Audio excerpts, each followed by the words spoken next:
Hari ini kita akan belajar bersama-sama untuk mata pelajaran tematik kelas 6. Kita belajar di tema 6, menuju masyarakat sejahtera, subtema 3, masyarakat sejahtera, negara kuat, pembelajaran yang pertama. Mari adik-adik kita belajar dengan penuh semangat ya.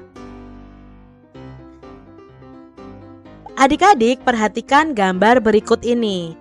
Kamis pagi tanggal 17 Agustus 2018, Udin beserta teman-temannya mengikuti upacara peringatan Hari Ulang Tahun Kemerdekaan Republik Indonesia di halaman sekolah. Kegiatan upacara diikuti oleh Bapak Ibu guru, karyawan, serta seluruh siswa. Dalam kesempatan itu, kepala sekolah bertugas sebagai pembina upacara.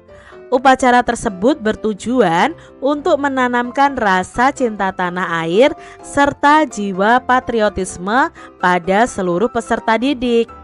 Dalam upacara tersebut, kepala sekolah menegaskan bahwa kita sebagai warga negara harus mampu mempertahankan dan mengisi kemerdekaan dengan baik. Dengan demikian diharapkan akan tercipta masyarakat Indonesia yang sejahtera. Pasti adik-adik pernah ya melaksanakan upacara bendera di sekolah kalian masing-masing. Dengan mengikuti upacara bendera ini akan ada rasa cinta tanah air dalam diri kita, serta akan muncul jiwa patriotisme dari diri kita masing-masing adik-adik.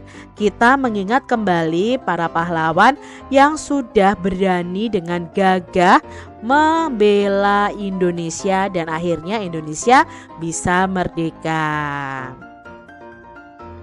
Adik-adik mengikuti upacara dalam rangka memperingati Hari Ulang Tahun Kemerdekaan Republik Indonesia atau Proklamasi Indonesia merupakan bentuk tanggung jawab dari warga negara kita. Dengan mengikuti upacara tersebut akan tumbuh rasa cinta pada negara. Selain itu, kamu akan mengingat perjuangan para pahlawan yang gigih dan pantang menyerah untuk mewujudkan negara Indonesia merdeka, sehingga akan tumbuh rasa menghargai jasa para pahlawan. Sebagai manusia, kamu harus mampu adik-adik menjalankan tanggung jawabmu kepada Tuhan Yang Maha Esa, diri sendiri, masyarakat, bangsa, dan negara. Wujud tanggung jawab sebagai warga negara nih adik-adik. Tanggung jawab merupakan kesadaran manusia akan tingkah laku atau perbuatan baik yang disengaja maupun yang tidak disengaja. Nah, tanggung jawab itu juga dapat berarti berbuat sebagai perwujudan kesadaran dan kewajiban. Tanggung jawab sudah menjadi bagian kehidupan manusia di mana masing-masing akan memikulnya sendiri-sendiri, sehingga tanggung jawab itu bersifat kodrati. Apabila seseorang tidak mau bertanggung jawab, maka tentu ada pihak lain yang memaksa untuk bertanggung jawab. Setiap orang merupakan bagian dari masyarakat yang tinggal di suatu negara. Nah, setiap warga negara tentunya akan terikat oleh berbagai aturan, hukum, dan norma yang berlaku di dalamnya. Namun demikian, seseorang secara sukarela menjadi warga negara tanpa paksaan, sehingga harus menghargai dan mencintai negaranya dengan berperilaku penuh tanggung jawab. Tanggung jawab warga negara terhadap bangsa dan negaranya itu dilaksanakan dengan cara memenuhi hak dan kewajibannya sebagai warga negara seperti yang tercantum dalam landasan konstitusional negara Indonesia, yaitu UUD 1945. Berbagai bentuk sikap dan perilaku itu dapat diwujudkan sebagai cermin dari tanggung jawab warga negara Indonesia dalam kehidupan sehari-hari. Salah satunya adalah memahami dan mengamalkan Pancasila dalam berbagai kehidupan, baik politik, ekonomi, sosial, maupun budaya. Pancasila sebagai nilai luhur bangsa tidak hanya cukup dihafalkan saja adik-adik, namun harus diamalkan dalam wujud sikap dan perilaku kita. Misalnya, menghargai pendapat teman saat diskusi di dalam kelas. Hal tersebut merupakan perwujudan dari sila keempat Pancasila. Tentunya masih ingat ya adik-adik ya, dari kelas 1 sampai kelas 5 kalian tuh belajar tentang penerapan sila-sila Pancasila. Nah, adik-adik harus mengamalkannya, bukan hanya menghafalkannya. Selalu menjaga dan memelihara nama baik bangsa merupakan bentuk tanggung jawab warga negara di mata dunia internasional sebagai bangsa dan negara yang merdeka, berdaulat, beradab, dan bermartabat. Untuk itu, sebagai warga negara yang baik, seseorang harus selalu menjaga persatuan dan kesatuan, menjauhkan dari sikap dan perilaku yang diskriminatif atau membeda-bedakan, membina solidaritas sosial sebagai sesama warga negara Indonesia akan menciptakan kerukunan hidup berbangsa dan bernegara. Makanya ada semboyan ya adik-adik ya, Bhinneka Tunggal Ika. Walaupun berbeda-beda, kita tetap satu juga. Jadi jangan kalian berperilaku diskriminatif atau suka membeda-bedakan. Itu tidak boleh adik-adik. Nah, meningkatkan wawasan kebangsaan agar senantiasa terbina rasa kebangsaan, paham kebangsaan, dan semangat kebangsaan pada setiap warga negara juga merupakan perwujudan dari sikap tanggung jawab sebagai warga negara. Untuk meningkatkan wawasan kebangsaan dapat dilakukan dengan belajar, membaca, menonton berita, memperingati hari-hari besar nasional, dan lain sebagainya. Jika masyarakat Indonesia memiliki wawasan kebangsaan yang luas, maka negara Indonesia akan menjadi negara yang tangguh adik-adik, karena warga negaranya memahami dan memiliki semangat kebangsaan yang kuat. Jadi mari adik-adik kita sadar bahwa kita itu memiliki bangsa yang besar, kita juga memiliki tanggung jawab yang besar juga atas bangsa kita. Nah, masih banyak lagi bentuk-bentuk pelaksanaan tanggung jawab sebagai warga negara dalam kehidupan sehari-hari.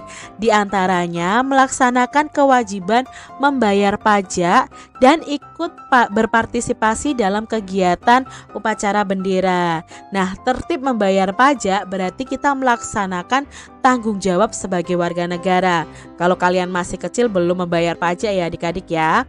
Nanti kalau kalian sudah bekerja itu kalian akan membayar pajak dari penghasilan kalian. Dengan mengikuti kegiatan upacara bendera dengan khidmat berarti kita mencintai dan menghargai negara.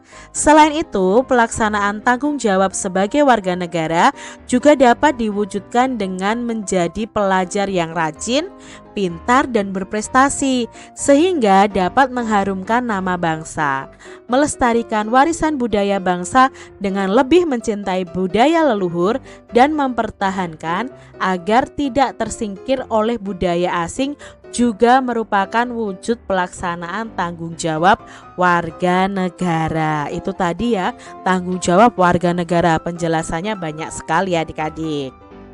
Nah, adik-adik, teks di atas tadi merupakan teks non-fiksi yang terdiri dari 6 paragraf. Nah, setiap paragraf itu akan memiliki gagasan utama. Gagasan utama itu bisa terletak di awal paragraf, di akhir paragraf, bahkan ada yang di awal serta di akhir. Gagasan utama juga ada yang terletak di tengah paragraf. Gagasan utama atau bisa disebut ide pokok atau pokok pikiran itu memiliki ciri yang paling umum di antara kalimat lainnya. Kalimat lainnya itu merupakan kalimat penjelas yang sifatnya itu hanya menerangkan dari gagasan utama yang berada pada kalimat utama. Nah, kita akan belajar mengenai gagasan utama dari masing-masing paragraf dan letak dari gagasan utama itu. Apakah ada di awal paragraf, di akhir paragraf, atau di awal dan di akhir, atau bahkan di tengah paragraf. Nah, mari kita bersama-sama menyebutkan gagasan utama di setiap paragrafnya dan letaknya. Kalian bisa membuat nanti bentuknya dalam tabel adik-adik, tapi di sini Kak Citra tidak akan membuat dalam tabel, tapi Kak Citra akan menjelaskan dari bacaan tersebut. Kak Citra tampilkan, lalu Kak Citra akan sebutkan gagasan utama dan letak gagasan utamanya. Nah, di paragraf 1 ini kalimat utamanya itu terletak di sini adik-adik. Tanggung jawab merupakan kesadaran manusia akan tingkah laku atau perbuatan baik yang disengaja maupun yang tidak disengaja. Jadi di sini adalah kalimat utamanya. Nah, gagasan utamanya adalah pengertian dari tanggung jawab. Jadi di sini dijelaskan pengertian tanggung jawab. Nah, letak gagasan utamanya itu di awal paragraf yang Kak Citra garis bawahi ini. Berikutnya untuk paragraf yang kedua. Nah, setiap orang merupakan bagian dari masyarakat yang tinggal di suatu negara. Setiap warga negara tentunya terikat oleh berbagai aturan dan seterusnya. Nah, di sini kita lihat kalimat utamanya itu malah terletak di akhir paragraf ya. Seorang secara sukarela menjadi warga negara tanpa paksaan sehingga harus menghargai dan mencintai negaranya dengan berperilaku penuh tanggung jawab. Gagasan utamanya itu kecintaan warga negara dengan penuh tanggung jawab. Nah, terletak ya, gagasan utamanya itu terletak di akhir paragraf. Selanjutnya di paragraf yang ketiga, kalimat utamanya adalah yang Kak Citra garis bawahi. Coba adik-adik baca, kira-kira gagasan utamanya tentang apa? Nah, gagasan utamanya adalah tentang tanggung jawab warga negara. Makanya di sini dijelaskan tanggung jawab warga negara terhadap bangsa dan negaranya dilaksanakan dengan cara memenuhi hak dan kewajibannya. Lalu bisa dengan sikap dan perilakunya. Itu gagasan utamanya. Jadi, gagasan utamanya terletak di awal paragraf. Untuk paragraf berikutnya, nah di sini sudah Kak Citra garis bawahi, ini adalah ciri umumnya. Nah, kalimat-kalimat berikutnya itu penjelasannya. Gagasan utamanya apa dalam paragraf ini? Gagasan utamanya adalah bentuk tanggung jawab warga negara di internasional ya. Untuk menjadi warga negara yang baik di mata dunia internasional ya, kita harus merdeka, berdaulat, beradab dan bermartabat, lalu menjaga persatuan, menjauhkan dari sikap dan perilaku yang diskriminatif. Ini dijelaskan berikutnya. Jadi ini adalah kalimat utamanya. Gagasan utamanya berupa bentuk tanggung jawab warga negara di mata dunia internasional. Jadi letak gagasan utamanya ada di awal paragraf. Lalu di sini berikutnya pada paragraf ini yang menjadi gagasan kalimat utama ya, untuk menjadi gagasan pokoknya nanti itu ada di paragraf ada di kalimat pertama atau di awal paragraf. Nah, di sini gagasan utamanya adalah wujud dari sikap tanggung jawab. Nah, kita bisa mewujudkan sikap-sikap tanggung jawab itu dari apa saja? Bisa dijelaskan di situ, dan letak gagasan utamanya itu di awal paragraf. Lanjut adik-adik untuk berikutnya. Nah, di sini coba kalian baca, ini tentang bagaimana kita harus melestarikan warisan budaya adik-adik ya. Nah, kalian bisa menjelaskan di sini gagasan utamanya itu tentang wujud pelaksanaan tanggung jawab warga negara. Nah, letaknya itu di akhir paragraf. Nah, adik-adik, contoh pelaksanaan tanggung jawab sebagai warga negara dalam kehidupan sehari-hari, contohnya adalah yang pertama, memahami dan mengamalkan Pancasila. Lalu yang kedua, menjalankan tugas dan kewajiban yang dibebankan negara kepada kita dengan penuh tanggung jawab, menjadi teladan bagi rakyat dalam bertindak sebagai negarawan yang arif dan bijaksana. Bagi para pelajar itu dengan cara belajar giat untuk meraih cita-cita dan mewujudkan warga bangsa yang cerdas. Lalu contoh pelaksanaan tanggung jawab sebagai warga negara, yaitu kita harus cerdas dan cermat dalam bertindak dan mengambil keputusan. Nah, saat Udin dan teman-temannya mengikuti kegiatan upacara peringatan Hari Proklamasi Kemerdekaan, di halaman sekolah ada pembacaan teks pembukaan UUD 1945. Nah, pembacaan teks ini diucapkan dengan lantang oleh salah satu peserta didik sebagai petugas upacara. Seluruh peserta upacara mendengarkan dengan hikmat dan penuh perhatian adik-adik. Dalam teks pembukaan UUD 1945 itu tertulis tujuan negara yang salah satunya adalah memajukan kesejahteraan umum. Coba adik-adik ingat bunyi pembukaan UUD 1945 alinea keempat. Ya, hal ini berarti negara itu memiliki tujuan dan harapan kehidupan masyarakat yang sejahtera.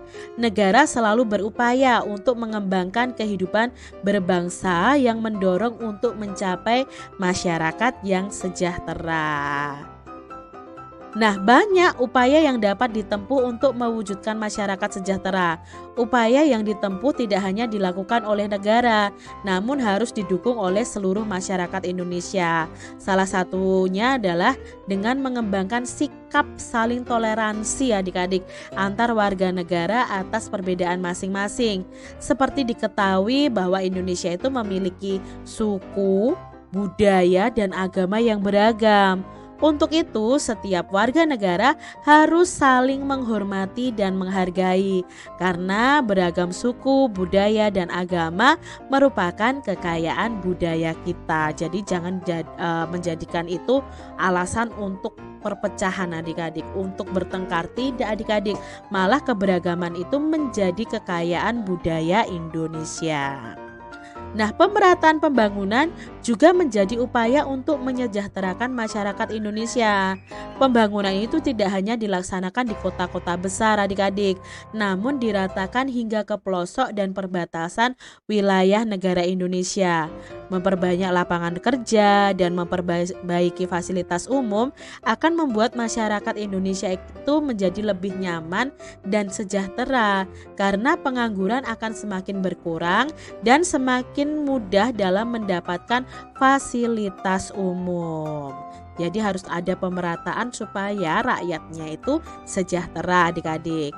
Selain itu, masyarakat juga harus taat adik-adik dan patuh membayar pajak. Nah, pajak ini tidak untuk diambil oleh negara, malah digunakan untuk pembangunan dan kesejahteraan masyarakat. Misalnya untuk pembuatan jalan, pembuatan jembatan, memperbaiki sarana prasarana, seperti itu adik-adik. Nah, jadi membayar pajak adalah upaya untuk menyejahterakan masyarakat. Adik-adik telah mengetahui tentang upaya untuk mewujudkan masyarakat sejahtera. Nah, sekarang kita akan mengidentifikasi tentang upaya mewujudkan masyarakat sejahtera. Upaya mengembangkan kehidupan bangsa menuju masyarakat sejahtera itu bisa melalui 1. Saling toleransi antar warga negara atas perbedaan masing-masing. Lalu yang kedua, saling menghormati antar individu. Walaupun bertentangan ya adik-adik, walaupun berbeda tapi tetap saling menghormati. Meratakan pembangunan ke seluruh pelosok negeri. Membayar pajak tepat waktu yang nantinya juga berguna bagi kesejahteraan bersama. Lalu memperbaiki fasilitas umum agar penggunaannya menjadi aman dan nyaman. Dan memperbanyak lapangan kerja untuk mengurangi apa ini? Untuk mengurangi pengangguran. Demikian tadi adik-adik pembahasan kita di tema 6 subtema 3 pembelajaran. Hari ini kita akan belajar bersama-sama untuk mata pelajaran tematik kelas 6. Kita belajar di tema 6 menuju masyarakat sejahtera, subtema 3 masyarakat sejahtera negara kuat, pembelajaran yang kedua. Mari adik-adik kita belajar dengan penuh semangat ya. Pagi itu Udin dan teman-teman diminta oleh Pak Guru untuk menceritakan pengalamannya saat perjalanan menuju sekolah. Udin dan teman-teman bercerita secara bergantian. Saat satu anak bercerita, anak lainnya mendengarkan dengan saksama. Tiba saatnya giliran Udin bercerita. Udin bercerita saat perjalanan menuju sekolah melihat beberapa papan reklame yang menarik. Udin melihat reklame yang berbeda-beda. Ada reklame berisi informasi layanan masyarakat, ada reklame berisi ajakan membangun masyarakat sejahtera supaya negara kuat, ada juga reklame yang berisi penawaran suatu produk dagang. Apakah yang dimaksud reklame adik-adik? Mari kita pelajari lebih lanjut. Nah, amati reklame berikut ini. Biasanya kalau kalian di jalan raya adik-adik, kalian akan menemukan reklame seperti ini ya. Banyak dipasang di pinggir-pinggir jalan raya. Nah, di sini ada reklame marhaban ya Ramadan, selamat menunaikan ibadah puasa. Adik-adik, apa bunyi tulisan pada reklame tadi adik-adik ya? Di sini sudah Kak Citra tunjukkan reklamenya supaya kalian lebih tahu apa toh isi reklame ini. Nah, isinya adalah tentang ucapan selamat menunaikan ibadah puasa dan ajakan untuk memiliki 2 anak saja. Di sini ya, ada ajakan untuk memiliki 2 anak saja. Lalu, gambar apa yang terdapat pada papan reklame ini adik-adik? Nah, di sini ada gambar keluarga yang terdiri dari ayah, ibu, dan 2 anak. Apakah tujuan pembuatan dan pemasangan reklame tersebut adik-adik? Nah, tujuan dari reklame tersebut untuk menjalankan dan menghidupkan kembali program keluarga berencana di tengah masyarakat. Lembaga apa yang memasang reklame tersebut?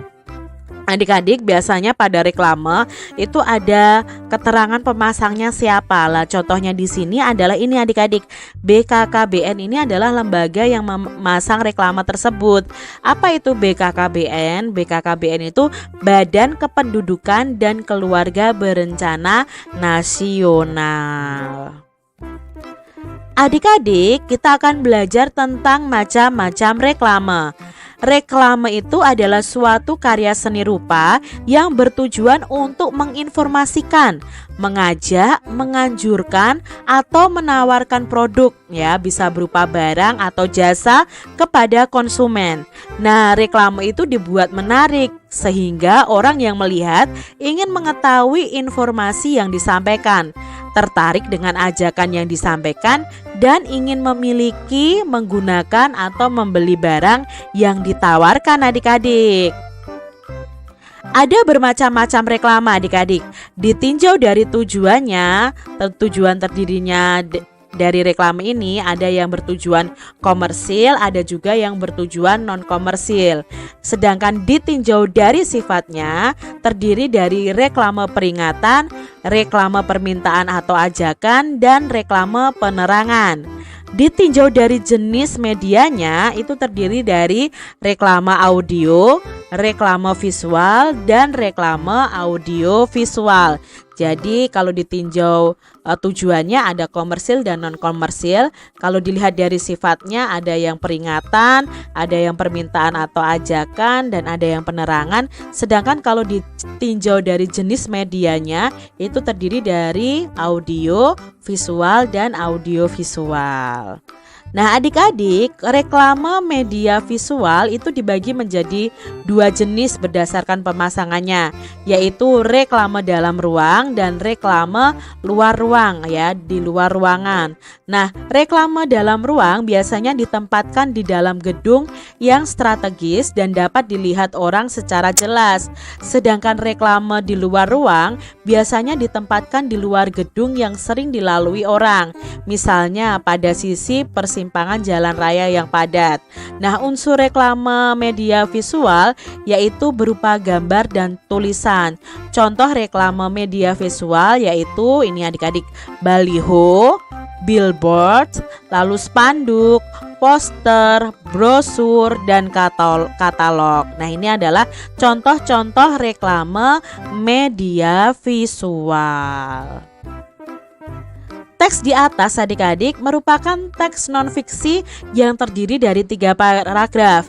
Nah, setiap paragraf pada bacaan tersebut pasti memiliki gagasan utama atau gagasan pokoknya. Nah, ini adalah gagasan utama dari masing-masing paragraf. Paragraf 1 tadi menyebutkan tentang pengertian reklame. Lalu paragraf kedua itu menyebutkan tentang macam-macam reklame berdasarkan tujuannya, berdasarkan medianya ya. Tadi dijelaskan di paragraf kedua. Dan di paragraf ketiga itu tentang pembagian reklame media visual berdasarkan pemasangannya. Ada yang dipasang di luar, ada yang dipasang di dalam. Itu tadi gagasan utama dari masing-masing paragraf adik-adik. Lalu di sini amati reklame media visual berikut. Di sini ada reklame yang berjudul Seminar Remaja. Remaja zaman now positif saat memasuki pubertas ya adik-adik ya.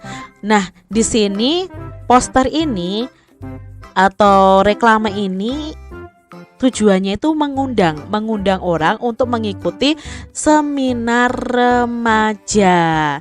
Nah, adik-adik, apa jenis reklame media visual pada gambar di atas? Itu tadi berupa brosur ya adik-adik. Lalu kita ingat kembali mengenai masa pubertas. Dari judulnya tadi kan ada pubertas. Nah adik-adik, apa saja sih ciri-ciri pubertas? Yuk kita ingat kembali. Untuk anak laki-laki nih, apa bedanya anak laki-laki yang masih masa kanak-kanak dan yang masuk masa pubertas? Nah, untuk yang kanak-kanak itu biasanya belum tumbuh rambut halus di ketiak maupun di alat kelamin. Suara juga belum membesar.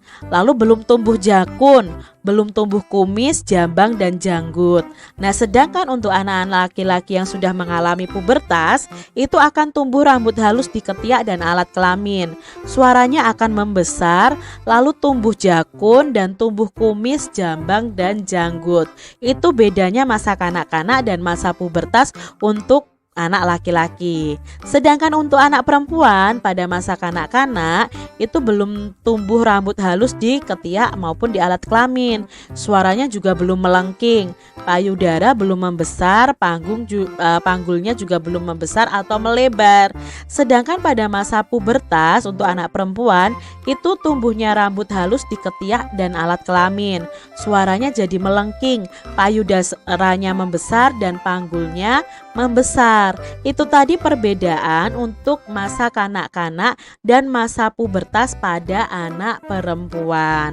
Jadi kalau kalian sudah memasuki masa pubertas, kalian harus lebih menjaga diri kalian dan menjaga kebersihan tubuh kalian masing-masing. Demikian tadi anak-anak, adik-adik semuanya ya, pembahasan kita di tema 6, subtema 3 pembelajaran yang kedua. Semoga video pembelajaran ini bermanfaat untuk adik-adik semuanya. Dan sampai jumpa lagi di video pembelajaran Kak Citra selanjutnya. Tuhan memberkati. Jangan lupa tekan tombol subscribe, lalu tekan loncengnya, tekan juga tombol like, lalu share ke media sosial kalian. Jangan lupa untuk ikuti media sosial Kak Citra. Terima kasih.